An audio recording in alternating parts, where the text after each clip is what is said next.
Oh, cool. All right, we're live. Welcome to Own Your Gifts, Season 2, Episode 4. Unfortunately, my partner in crime isn't here, so I will be imperfectly running today's show. We have a great guest. She's here. Her name is Jen Russman, and I want to read her bio really quick. First off, I want to welcome anybody who's listening. Welcome. Please feel free to engage with us in any way that you feel comfortable, and hopefully we'll add some value today. Let's see here. Jen Russman is a self-healing advocate, trauma guide, and energy healer who believes pain is power when given purpose. Her work as a self-healing practitioner is more than just a story of hope. It's a story of triumph as she herself has healed from childhood trauma, addiction, and autoimmune disease.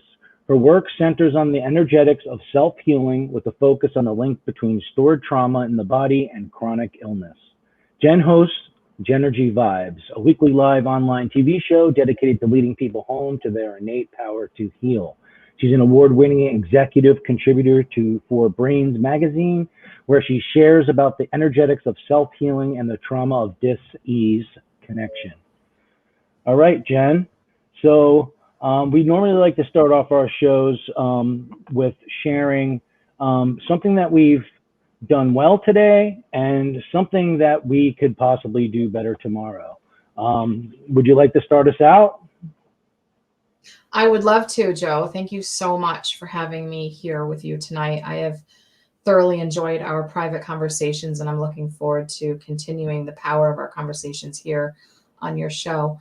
For me today, what I've done well is I have really tuned into my body, and I have given my body the self-care that it needs. I've gone at the pace that my body has needed me to go today, and that's really important for me as somebody who is differently able to not ignore what I'm feeling in my body. And that's really what all the energetics of healing is about.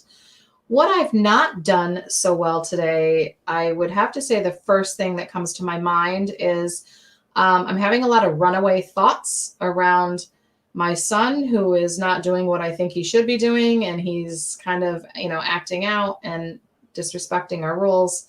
So I've been kind of on a runaway train with my thoughts, going to the worst case scenarios and getting angry and having arguments in my head with him, and he's not even here. So I need to kind of, pull the reins in on those runaway thoughts, and I know what to do for it. So hopefully tomorrow I can wake up and be a little bit better with that. I'm kind of smiling and laughing because it's just like the daily battle of Yep. Managing our thoughts, our mental and emotional hygiene, staying in our own lane, staying in the present moment. I have quite a bit of, I've gone through the last week in particular, a situation where a relationship that I had to sever. And yeah, I'm having past conversations in my head. I'm having future conversations in my head, and it's life is happening in the moment. So it's a constant of like getting off track, pulling, righting the ship, getting off track, righting the ship. So I could definitely relate to that.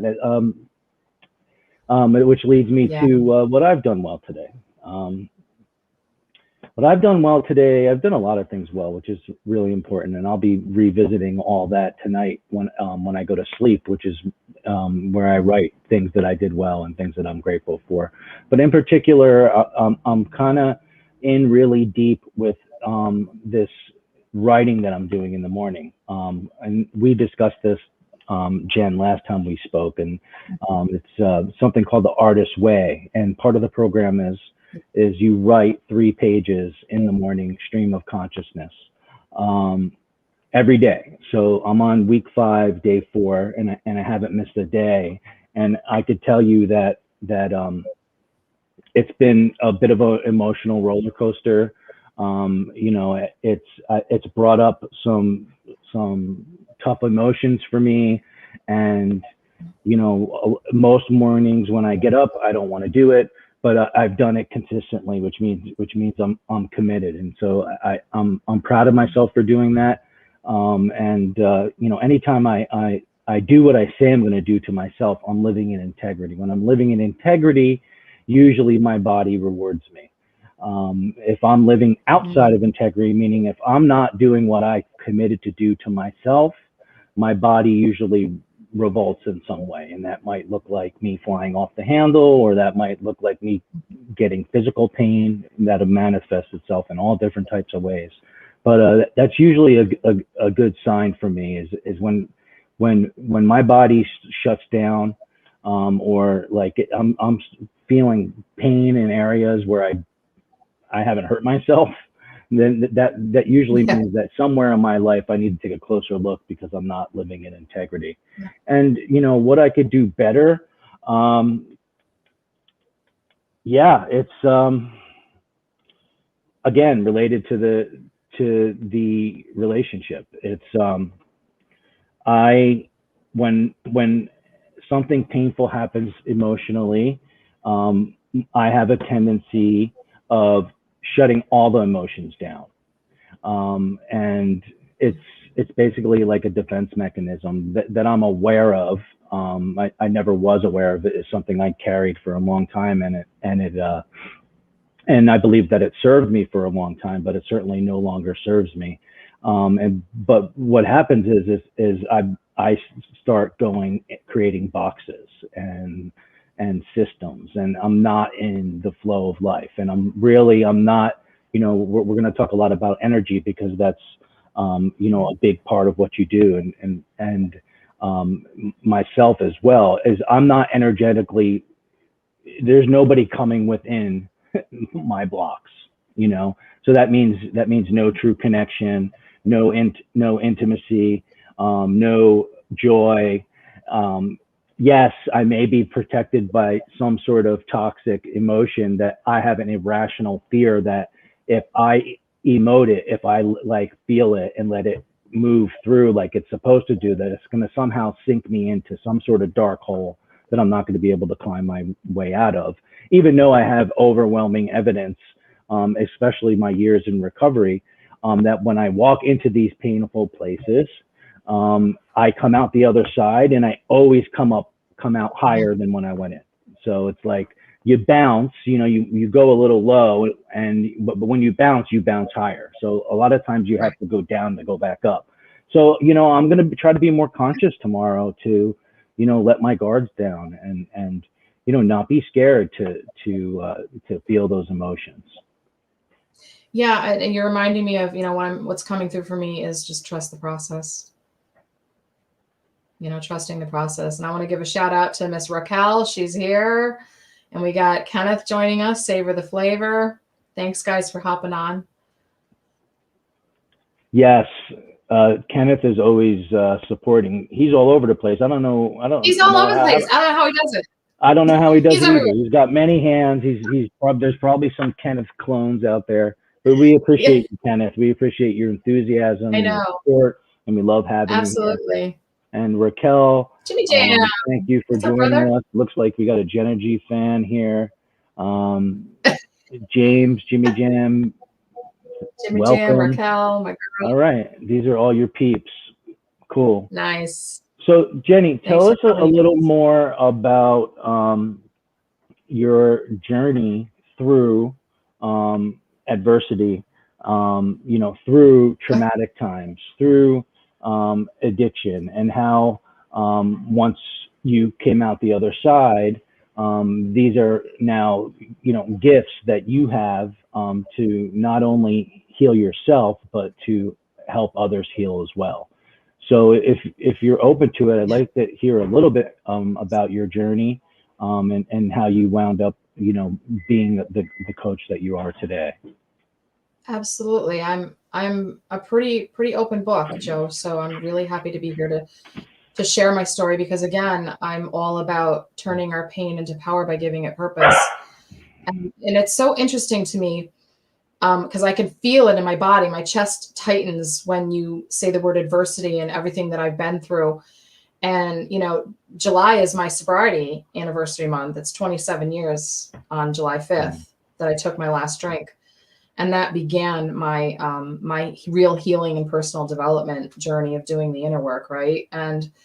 But I sit here today, and when you bring it back up, I could feel the tightness in my chest, because it's literally like, it feels like a lifetime ago that only happened yesterday sometimes, right? So sometimes you're sitting here and it's like, yeah, wow, like that girl that I was all those years ago, dying inside, feeling so alone, feeling hopeless and helpless. And so my journey begins with trauma in my childhood.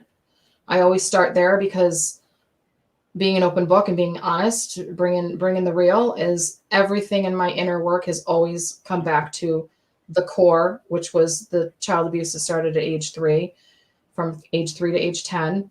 And, I had actually told what was happening to me, and I wasn't protected. So that was like a double, like I was re-traumatized. And so for me, I internalized that experience early on as 2 things. One, that I don't matter, I don't count, I'm not enough, I'm not heard, I'm not seen. And 2 is that, I just lost my train of thought.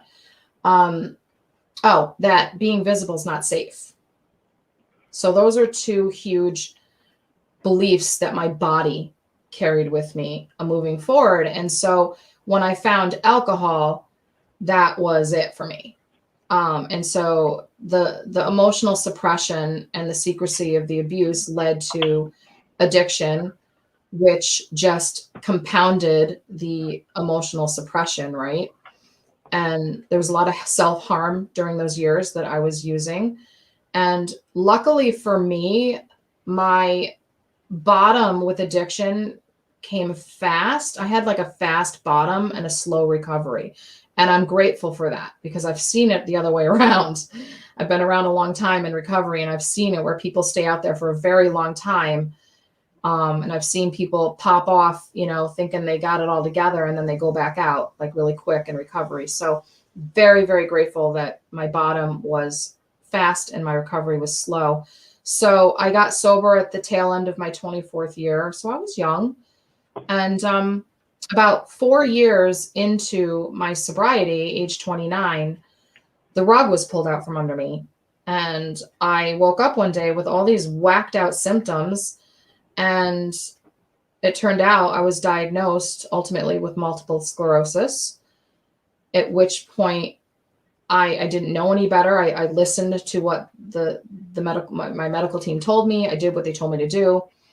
And I proceeded to live very sick and very disabled and homebound in bed or on the couch probably 75-80% of the time. I've been through losing my vision. I've been paralyzed. I've been where I can't self-care. My mom had to move in, and I couldn't go to the bathroom or take a shower without somebody's help. So very, very humbling. And looking back on this experience, and this is why I'm doing what I'm doing today. I didn't know all this then, obviously, right? This is all in hindsight and life experience. But looking back, I can see now very clearly that at the age of 29, I didn't just wake up one day and randomly my body go haywire and I got sick overnight. That's not what happened. It took years of stored trauma. Trauma becomes stored in the body, is cellular memory. It gets stored as these trapped emotions and energetic attachments and the emotional suppression. And all of that built up in my body. And then when you add in the emotional suppression and then the addiction and trying to push things down and stuff it all, and all the self-harm that went along with that, when I woke up at 29, it wasn't random. It was literally my body's cry for help, that something's wrong. And I need your attention. I need your help.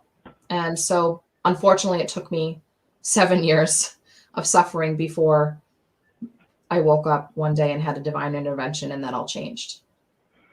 Thank God. So that's the picture of adversity that I lived from the age of 3 until I was 36. Thank you for being so vulnerable and sharing that with us. I think when we share our pain, I think at the very least it's halved.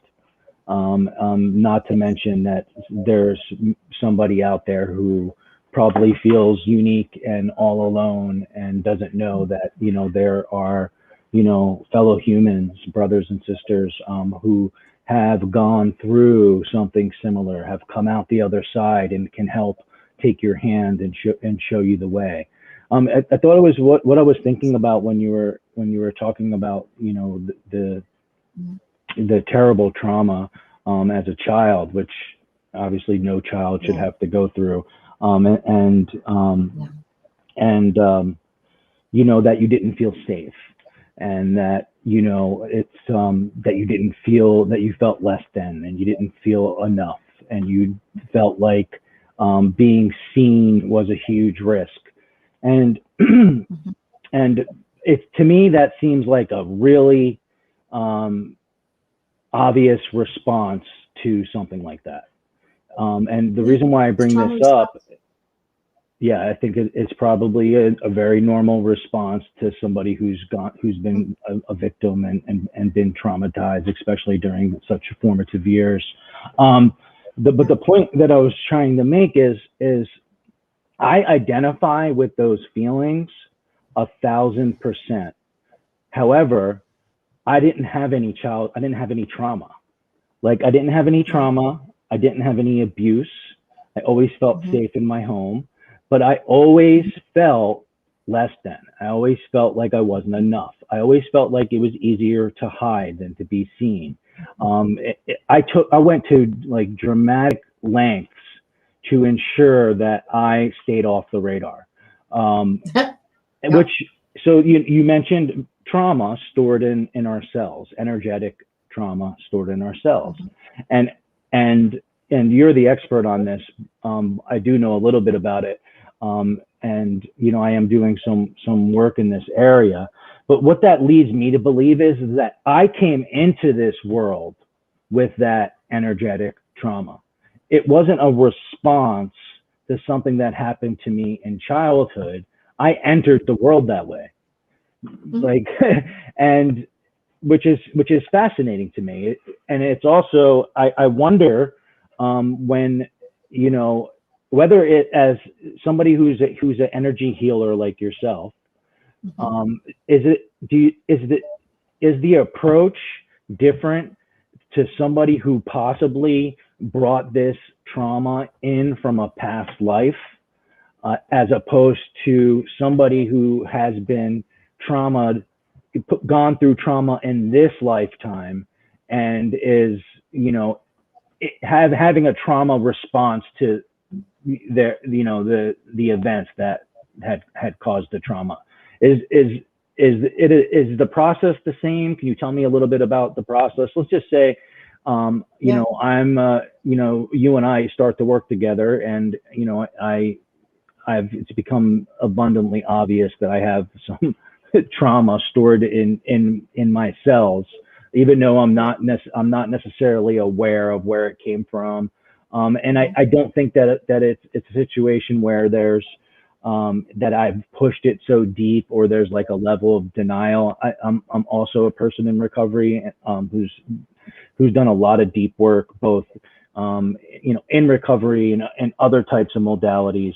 I would imagine that if there was something that I'm just simply I'm not aware of at all, it would have surfaced. What's your process for somebody like me, as opposed to like somebody somebody like me? Oh, Joe. This is what you do. You give me my money back, and you go find yourself a more manageable client. Because I'll run you ragged. My friend. Yeah, I got a couple of those. That's okay. I'm teasing. I love this question because there are all sorts of answers to this question.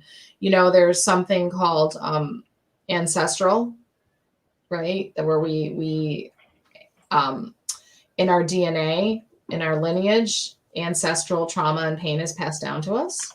So there's ancestral healing that you can see as somebody who specializes in energy work around ancestral healing. I don't specialize that in specifically. However, in the work that I do deal with, I can locate any inherited emotions, like trapped emotions. So like, let's say I've had clients that I've gone back like 21 generations back to the woman, the great grandmother times 20 times, right? Who experienced something painful and traumatic, and these emotions became trapped in her. And when she had children, it got passed on to her daughter, who passed on to her, and it's like it's like a cycle. So then by the time you get here, now you've had this, if whether it's one generation or 21, it doesn't matter. And that's part of the work I do, that I can locate those and I can release them. And when I do release them, they not only, it's like a bonus, because not only does it get released out of you instantly and permanently, but it's also released out of every single soul and spirit that was affected by it, whether they're in this lifetime or they've passed on and they're on the other side. So any cousins, any aunts, uncles, brothers, sisters, children, like everybody gets released from it. So I do experience that and I see it, and it's like super powerful because I feel the presence. Like when I do this part of this work I do, I feel the presence. I feel, and I'm connected to my client. So the souls that are gathering are not for me, they're for my client, but I'm feeling it because I'm connected to their energy. And it's incredible. And I've cried. I mean, it's intense. It's intense. And then the release that happens for my clients is it's beautiful. So you can absolutely come into this lifetime with energetic traps, if you will, trapped energies from ancestral, from that is in your DNA, inherited. And I've also seen and removed and released energetic traps that became trapped when they were in the womb, the third trimester of their mother's womb, which is fascinating. Yeah, this is all mind blowing to me. It is, But I know that this type of work exists. I've seen healers, and I'm currently seeing an acupuncture who is working with, and what he does, which is a little different, with releasing stored up pain and emotions and trauma, in my cells and are stored in my organs, and I don't necessarily have to understand it to commit to it and experiment with it and to stay open.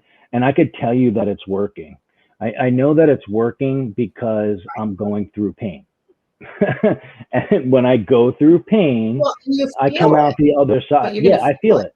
Yeah, it's shaking stuff up. And it's interesting because it's not, and I think this is more proof to me in my intellectual mind, more proof that it's something that I brought here, or that I had inherited, or that I had picked up, because the emotions are coming up and out, but they're not tied to specific thoughts or ideas or beliefs or words or anything like that. They're strictly the raw emotion. Typically when I think of something painful that I've gone through in this lifetime that is in my memory, I can tie all these other senses to it, right? And so it's like, to me, like, that's like, oh, that's from that. Like, and I don't know, man.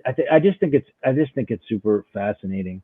And so is the work that you do largely intuitive, or is there I'm sure it's not a one size fits all model, and I'm sure there's a great deal of intuitiveness, and there's a true art form to what you do. But is there a process that you were taught or that was passed on to you, that steps? Like I kind of, I have like a very like, linear brain. It's like, okay, so like, take an action, get a result. Like what are the steps, Like what's the recipe? What's the blueprint? There might not always be one. I've found that in my life, because I need a blueprint, you know, a lot of times I'm operating within, I'm following these blueprints, I'm following these directions. I've created these systems that work for me to help me grow and contribute beyond myself. And I'm operating within the systems, but then like, and we've talked about this before, my head's always down. I'm always inside the system. I'm inside the box. I'm following the blueprint, and it closes me off to higher forces, doors that it might be opening, other solutions that might present themselves. It's kind of like, I think it's a way, I think it's a way that I control things. At the same time, it's worked for me. You know, I've been, you know, completely, I've had many bottoms in my life, you know, but after living 2 decades in a division, it works for me. However, I need to peel it back. You know, I need to peel it back and just look up and use my periphery more. You know, like I'm a firm believer that if it ain't broke, don't fix it. And like I was saying, is like there's been time where I've been completely paralyzed, like in bed 20 hours a day, obsessing about using drugs, obsessing about suicide, and seeing no way out, like literally no way out. And in order for me to crawl out of spaces like that, I had to take little tiny steps and do them consistently over and over and over again. And I had to create systems to plug me into higher forces. I had to use tools to plug me into the higher forces for help. Dude, that's a mad skill. That is a mad freaking skill. I believe it is, but like you were saying, you asked me, is it still working for you? Yes, it's working for me, but you know, and you know, I realized that because you're growing. Creativity doesn't exist in those spaces. No. You know, universal gifts, you know, present moment gifts. If I'm not, if my head's down and I'm grinding, I'm blowing by shit. You know what I mean? You're missing what's meant for you. And so I want to say, like, you know, use the word linear. The thing about healing is there's nothing linear about healing. Nothing about healing is linear. It's all cyclical. It's an ebb and a flow. It's a process of expansion and contraction. We expand and then we contract. But what comes after the contraction? More expansion, right?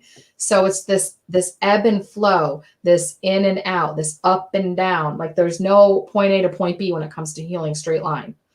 And it's very similar with life and creativity, like things that you've mentioned.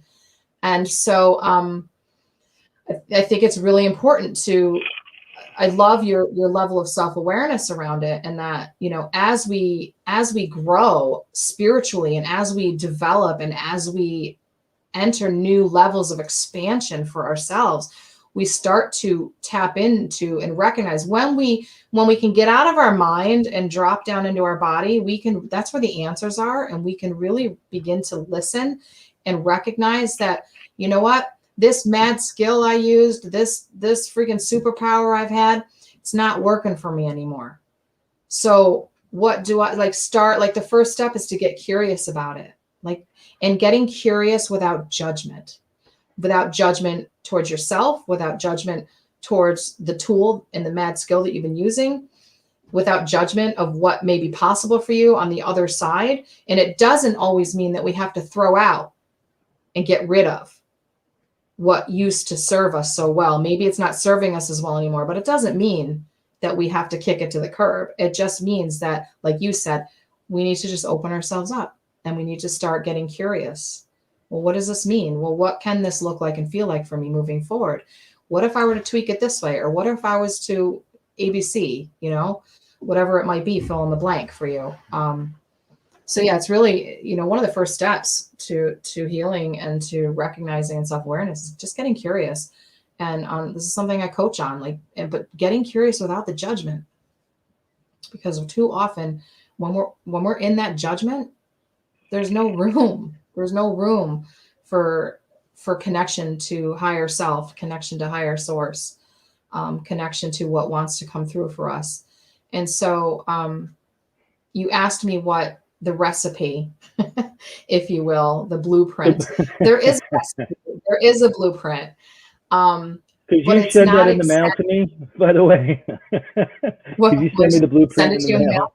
Yeah, Absolutely. right away. Absolutely. Well, you're going to have a recording of this. So even if you miss some of it today, you can go back and watch this. Okay. No, I mean, yeah, the recipe is, the thing about me is like, and I laugh because I'm not one to follow instructions. Like if I buy something that needs to be put together and it comes with a little set of instructions and all the little screws are numbered or lettered or whatever, like, or if I'm going to cook in the kitchen, I don't have recipe books. I don't go and do a quarter teaspoon of this and a quarter cup of that. Like I just kind of make it up as I go along, if you will. Some of it gets me into trouble because I get, you know what I mean, trying to put stuff together. But so, and that's just how I operate. I'm very, very much an intuitive. I'm an empath. And so I'm trained, I'm certified, but I bring my intuitive gifts and I bring my empathic abilities to my sacred containers with my clients. And so I'm able to connect with them in a way that's very rich and very authentic and very, can be very intense at times, and not in a bad way, but just in a beautiful way. And so I use a certain modality. I have several. I'm certified in different things, but the heartbeat of what I do is the emotion code, and I'm trained in that.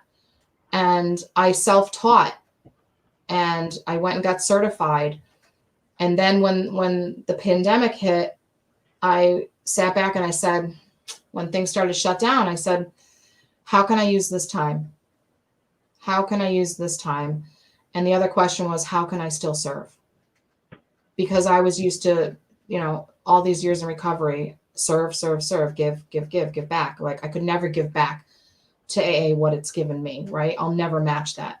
So I was always sponsoring and, service. You don't talk about service, right? So when everything shut down, I was like, oh God, like, how can I still serve? And so what ended up happening for me was, I discovered this. I had a soul's recognition when the energy worker did this work on me. And it was so intense. And I just knew my soul was like, this is what I'm meant to do.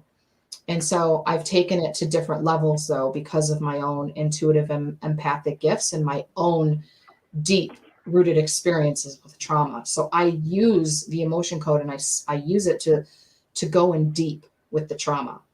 And what that looks like is it's all remote, because energy, this is what blows people's minds the most, is energy has no boundaries. So you can be on the other side of the world in a different time zone, and I can connect to you energetically. I can connect to your energy.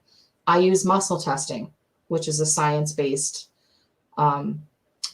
modality tool, whatever you want to call it. I don't know if you're familiar with muscle testing, but I incorporate muscle testing to have a conversation. Could you tell me a little bit more about that? Muscle testing? Yeah. Yeah. I think I have a basic understanding of it. I just wouldn't want to hear it coming from you. And yeah. I think So, it would be I'm going to keep it simple for you and the viewers, but like, the dummy muscle version. Testing. Yeah, no. It's just, we don't have, we're time constrained here, but muscle testing is really about, it's like I've said, that all the answers lie with the body, right? The body knows, the body remembers. Let the body talk to you. Let the body answer your questions. The body will never lie to you. So you can hold, like, I'll give you an example. You can hold your arm out, and let's say this was a carrot, right? It's not, but let's pretend it's a carrot. And I could hold it out, and then I could push on my arm. If my arm gives away and drops and goes weak, and it's not a hard push, it's just a little pressure. And if it goes right down, that food is not it's not an energetic match for my body. My body was like, no, we don't want that. Well, a carrot, it would, but if it was something else that was not good for my body, it would say no. So that's one form of muscle testing. I'm able to, so it's basically the body, the strength of your body. So I use my hands and my fingers. So I can, like, if I said right now, my name is Jen, can you see my fingers? Yeah. Okay. So my name is Jen. I push, it doesn't move, right? My name is Joe.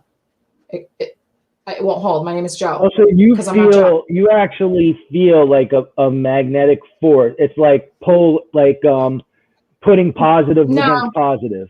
Is it that strong? I mean, with your muscle strength, if you want to, yeah, I mean, because everything's energy, right? So you can do it this way where your fingers will break away. You can stand, you can do that. You can probably, it's really cool. You can stand and start by saying, my name is Joe, and you will stay up straight. But then if you were to stand there, you could do this after the show and you say, my name is Jen, you're going to sway backwards or forwards, or I think it's backwards, but if you sway forwards, it's true. If you sway back, it's not true. So so when I'm connected to you and your energy, I'm able to have a conversation literally with your subconscious, and our subconscious is a vat of infinite information. Don't tell anybody what my subconscious is saying right now, whatever you do.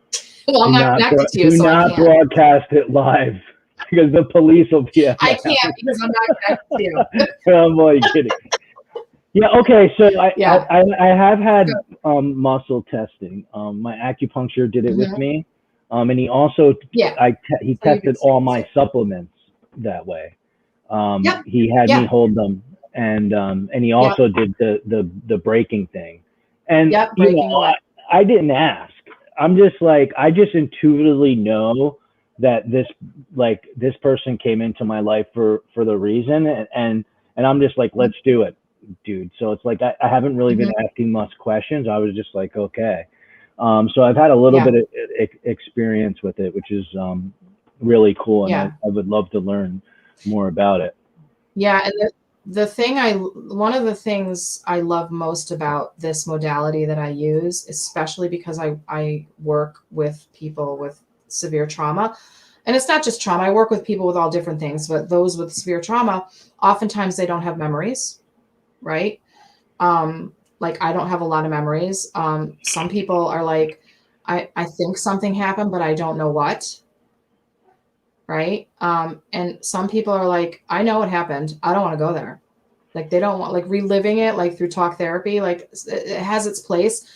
But after a while, it's like, you're just re-traumatizing yourself, and you're, over and over by just keep talking about it. Like, so in the work that I do, what I love about it is that oftentimes they don't even need to know what the event was. Like I can locate what the emotional trap is. I can discern what age it became trapped in your body.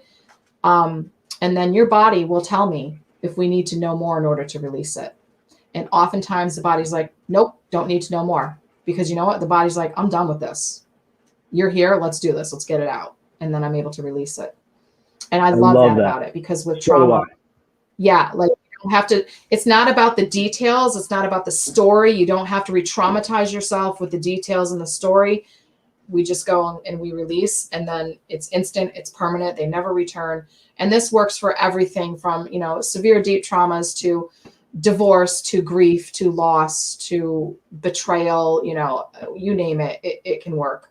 And it's amazing. It's powerful, powerful. I would imagine the person that you're working with needs to have a certain level of belief that it might work. If you come up against somebody who's extremely resistant, who is a skeptic, do you feel like that's a block in order for you to be able to work with them? Like I just relate it to, you don't. I don't. And I mean, I always say, like, to be open, but being open doesn't necessarily mean that you believe, right? Just be open. My son is 18, skeptic. And I'm showing him testimony after testimony after testimony of my clients. And he's like, well, I can't really dispute that. He goes, but because he doesn't get it. He doesn't understand it. And he doesn't understand, like, this is quantum physics. This is science-based stuff. It's not woo-woo. Energy is science. And he's a skeptic. And I've been doing this for a while, and he makes fun of me, and he just doesn't believe it. He's like, I'm proud of you, but I just don't believe in I don't believe it. And I'm like, that's okay. You don't have to believe it. And he came to me a couple months ago and he asked me to do some energy work on him. And he's not really a believer. And he sat here and I did some releasing on him, and he felt things. He was like, whoa. And he's like, I said, what'd you feel? And he would describe it. And so he felt some stuff. And he's like, he can't explain it. So he's been my biggest skeptic that's been in my circle, and he actually felt the releasing and he felt better after. So that's beautiful. And it shows me it shows me, and I'm grateful because, I want to clear him, yeah, because he's my boy. Really... So, yeah. Awesome. Yep. Thank you. So, yeah. Is there anything that you're working on that you're super excited about that you'd like to share with myself and our audience? Any new projects, any new involvement with anything that you'd like to talk about? Because we'd like to hear about it. I have a couple things I'm working on. I mean, I'm still working on, every week I have my weekly online TV show, Jenergy Vibes, which is all about our innate power to heal, because that's what I was able to do, right? That I didn't really get to that part of my story, but that day I woke up and had my divine intervention, and I made the power of decision, that I wasn't going to live sick anymore. And I went on to heal. So I went from 7 years of devastation to healing, running a 5K, doing Zumba, raising my family, living an active life, differently abled, but living an active life.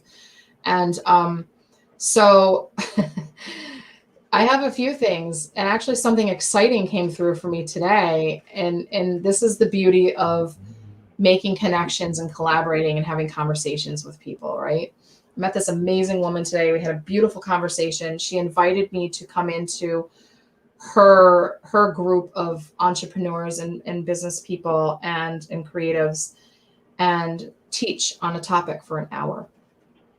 And I was like, wonderful. And I in that moment, I had this divine download. It's already on paper. I'm putting together a training on the energetics of leadership, which I'm like, this is going to be like amazeballs, like the energetics of leadership. And that's exciting because my whole practice is all on the energetics of self-healing, right? You can apply the energetics really to anything. So that's exciting. And the other exciting thing I'm involved in, which I can't talk enough about, and you're going to be fascinated with this, is you're actually coming on to our show. We have our live stream show, Gut Check, Mind Check. And myself, Krista Samimi, and Jimmy Jam, who's on with us tonight, have come together to produce this live stream show. It's on Jimmy Jam's LinkedIn, so make sure to follow him so you get notified if you're interested in checking it out. And it's all about the gut-brain axis and how that impacts our mental health, as well as things like chronic illness and trauma.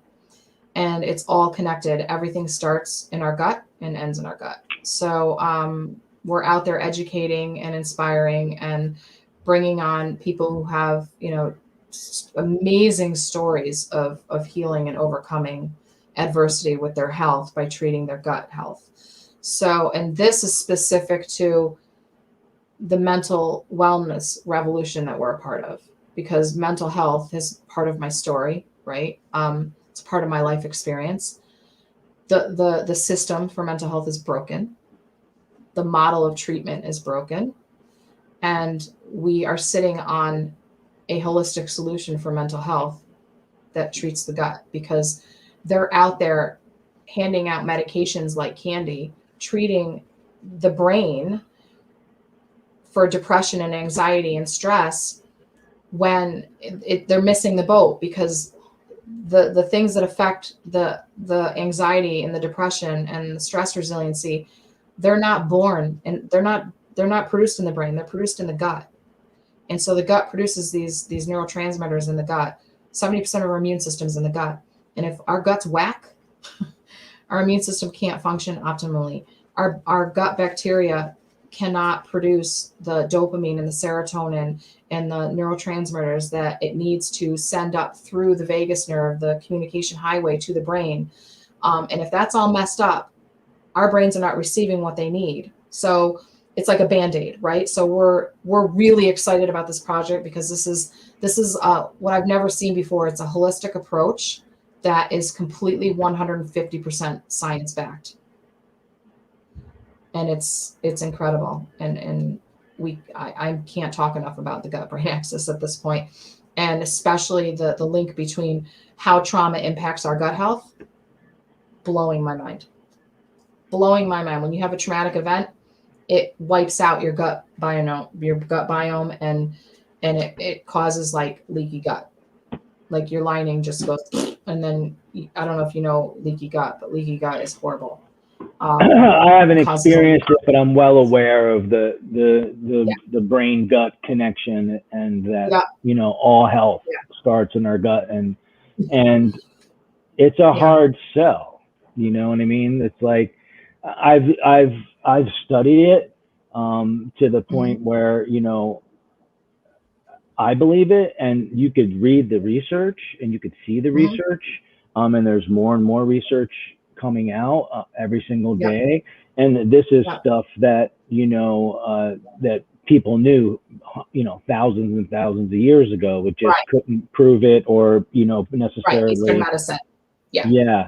So that's fascinating to me, and I love that message. I'm really grateful to be able to be a part, and to be able to be a guest on the show. I'm excited for that. So we'll be talking about that when you come on. I mean, it's super powerful, and I know, the holistic protocol that I'm on has completely changed my life. And one of the biggest pieces for me is all of those years so sick with the MS, there was a lot of cognitive damage in my brain. So processing information, learning new information, taking in multiple sensory things at once, very overwhelming, emotionally overwhelming, meltdowns, anger, frustration, confusion. And I've lived like that for almost 2 decades. And then within very quickly, after the first week I felt it, but being on the protocol that I'm on, it's given me my cognitive functioning back. And I'm much more myself, and I can handle learning. I don't get confused like I used to. I can process information much more smoothly, more calmly. So, it's a game changer for me, because that cognitive damage really impacted my ability to, especially when I went online and decided to start a business, like having to learn all this technology and different things. I was pulling my hair out. I struggled so bad with it. And now it's like, wow, So you straighten out the environment in your gut, and now your brain is thanking you for it. I have similar experiences with the same, and we'll save it for your show, because we are running out of time. I want to thank you so much for. I know it's like. It goes fast, we like doesn't to it? keep them quick. It goes really fast. I could talk with My you TV show's forever. an hour, and it goes like a blink. Yeah. And I'm like, wow, we're at the last segment already. Last commercial break. Oh my God. Yeah.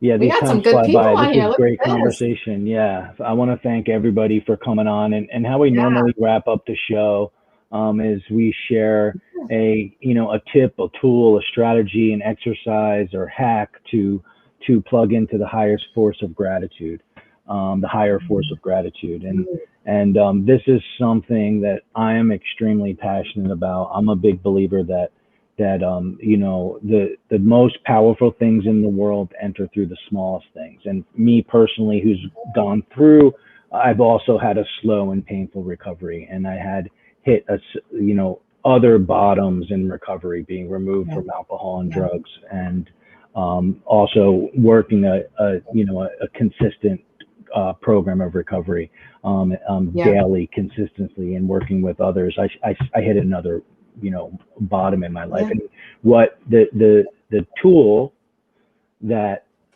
it was the grenade that I could throw at my self-pity and my depression and my fear and my inability to jump into the stream of life, and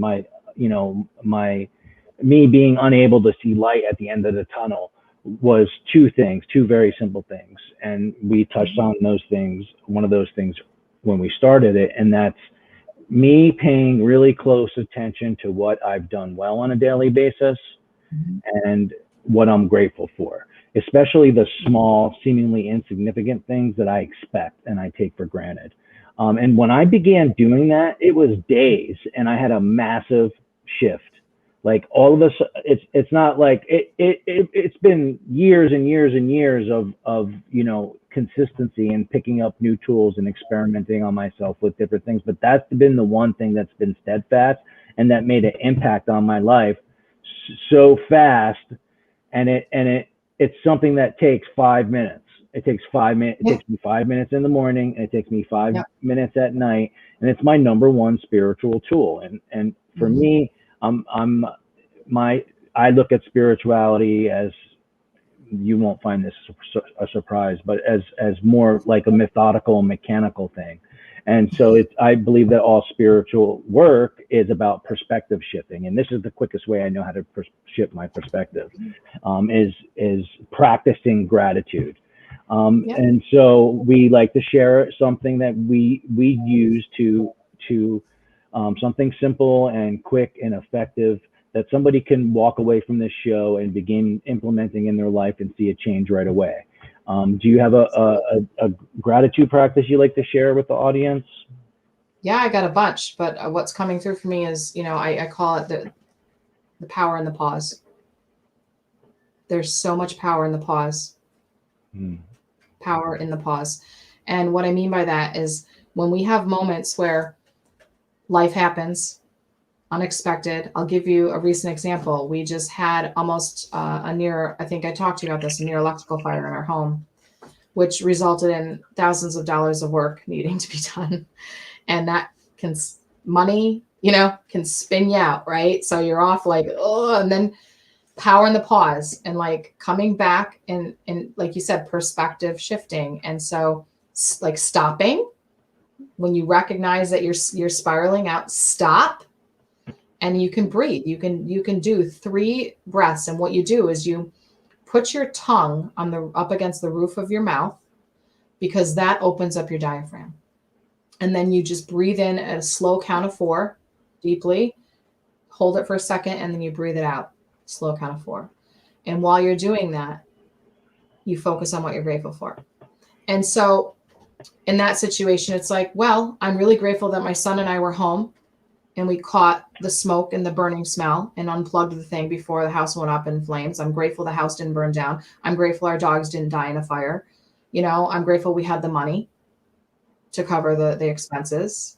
So, and gratitude and love are the most powerful energies that you can tap into and that you can actually be. But we are love. We are actually love. That's what we are. We come in here as love into this life. And so gratitude, I feel, is the bridge back to that, what we really are, which is love. I love that. Thanks for sharing that with us. Power of the pause, not my strong suit. Not my strong suit. I know.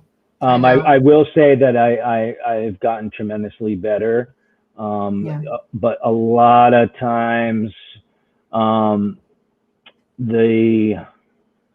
there's not a block between what I'm thinking and what's coming out of my mouth. And so I've gotten myself into no trouble. Filter? Is that what you're saying? No filter. Yeah. That's my husband. No filter. Yeah, no filter. Some people find it endearing, so other people not so much. But some days it's endearing, other days not so much. Both of us are really fine examples of how adversity overcome, pain, failure, mistakes, obstacles, once overcome, has become our greatest strengths to heal and to grow and to be of service to others. So my tip for today is to get quiet. However it is you do that. I do it with breath. Jenny just gave us a breathing technique that will work. As far as breath work goes or meditation goes, in my opinion, I've studied meditation for many years, and I've had a consistent meditation practice going on 7 years. Consistent meaning I don't miss. Yeah. And for many, many, many years, I studied meditation. I studied it. I learned tools. I learned techniques. And guess what? I didn't implement them. So because it got too complicated. Right. And so in my opinion, there's two kinds of meditation: the kind you do and the kind that you don't do. How long? However much you do. That's where I'm at with that. So get centered. However it is you do that, get into your body and breath, prayer, whatever it is, and go back to a time where you had to go through a particular challenge or hardship, or that you're in a tremendous amount of pain, and specifically try to focus on the lesson, the blessing, or the meaning associated with that, and how it made you how it helped you evolve as a human, grow, and put you in a position to be of service to others. And I love that you talk about the meaning, because like it's really about like our suffering. Like pain is necessary, but suffering's optional. And oftentimes the suffering we allow ourselves to experience and put ourselves through is all based on like the meaning that we assign something. Change your perspective, change the meaning, change the meaning. And we get to choose. It's really that easy. We do. It's amazing. When I figured that out, I was like, when I figured out that I can actually change my state of mind, that I could decide who I wanted to be, that I could adopt new beliefs, drop old beliefs. In a second. And it's, I can't say I do it perfectly. But no, but we have the power to start over, start a day over, start ourselves over at any given moment. And our power is in our decisions. It's in our choices. So we can decide at any given moment to say, you know what, this day has sucked. It's not going to suck anymore. Just like I woke up that day and said, you know what, these 7 years have sucked. I'm not going to live sick anymore. I have no clue how I'm going to get well. I just know that I am. Yeah, well, a lot, they say like you need to have a certain level of desire to want to change. In order for that to happen, you need to have awareness. And then there needs to be commitment, and then you need to start taking steps in the direction of that. And the key piece is that means you don't need to know all the steps, and this is a whole nother conversation. I'm not. I know. And we'll talk. We can go on and on, but I got to keep this under an hour, unfortunately. Thank you, everybody who has joined us. Jenny, I appreciate you. You did a great job. I'm looking forward to being a guest on your show. I love our conversations. Another episode of Own Your Gifts, season 2, episode 4. We're flying along. Next week, Danny will be back. He's actually had to do something that's really cool. I don't know if anybody's aware, he's got a company called Encapsulator. And it's essentially like those old school time capsules where you could create, there's prompts and you create videos for your future self down the line, 30 days, 90 days, 6 months, 1 year, 5 years. It's great. It's a great tool for recovery. It's a great tool for fitness goals. It's a great tool for relationship goals, money goals. And he is a finalist for a large grant in Australia that will help his business reach more people, and we're really excited about that. And so that's why he's not here tonight. So thank you, everybody. I'm going to end the broadcast. Jenny, hang on for a minute, and we'll see you next week. Same place, same bat time, same bat channel, as they say.